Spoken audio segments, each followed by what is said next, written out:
Existe uma equação matemática famosa por sua beleza, e que vez ou outra lidera os rankings de equações mais belas da história. Pois é, você pode não saber, mas a matemática costuma causar encantamento em quem trabalha com ela. Não é raro escutar de alguns professores que determinada solução é elegante ou que determinado conceito é muito lindo.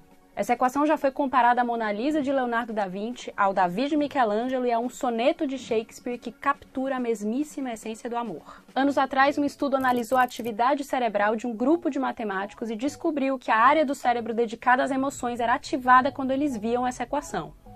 Era como se eles estivessem ouvindo uma boa canção. Sou Camila Veras Mota, da BBC News Brasil, e nesse vídeo vou falar sobre a identidade de Euler. Vou explicar também por que essa equação é considerada tão bonita e para que ela serve. Vou começar falando sobre seu criador, Leonhard Euler. Mas antes, imagino que vocês queiram ver a equação em questão. Então, sem mais rodeios, essa é a identidade de Euler.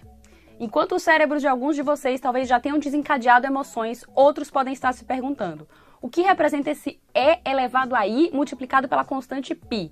E por que depois de somar tudo a 1, o resultado é zero? E esse é o segredo da beleza. É uma equação simples e profunda ao mesmo tempo. Vou explicar mais, mas antes vamos a Leonhard Euler. O motivo pelo qual vou falar dele é porque se trata de um dos matemáticos mais influentes da história e mesmo assim poucas pessoas o conhecem. A admiração que a identidade de Euler desperta se deve em grande parte ao seu autor. Nascido na Suíça em 15 de abril de 1707, ele é geralmente classificado como o matemático mais prolífico da história. Isso porque Euler escreveu mais de 500 livros e artigos de pesquisa em vida, e outros 300 mais foram publicados após sua morte, em 18 de setembro de 1783. Euler deixou contribuições decisivas em quase todas as áreas das matemáticas pura e aplicada.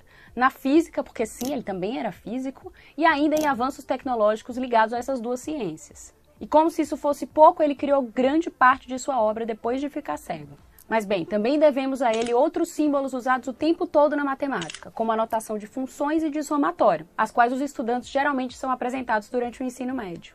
E também foi ele que batizou esse E e esse I que aparecem na identidade de Euler, mas que são símbolos menos famosos. Agora voltemos então à equação e a cada um dos elementos que a compõem. Comecemos pelo E, que comumente é chamado, aliás, de número de Euler. Trata-se de uma constante cujo valor é aproximadamente 2,718. E eu digo aproximadamente porque os números depois da vírgula continuam de forma infinita.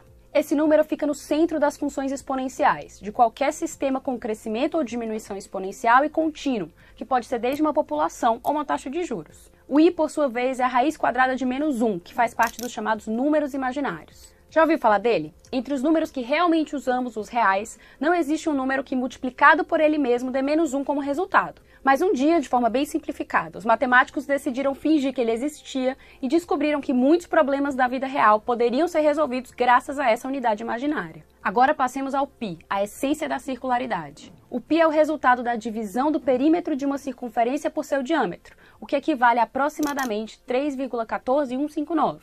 Porque, de novo, seus decimais seguem de forma infinita. Por último estão o 1 e o 0, que também são números especiais.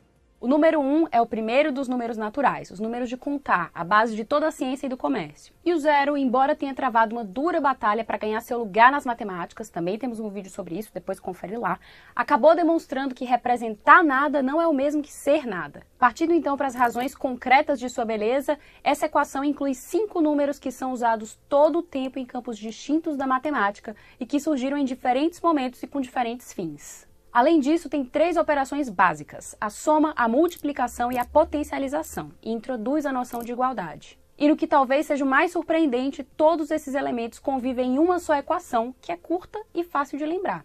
Mas seu mérito não é meramente estético.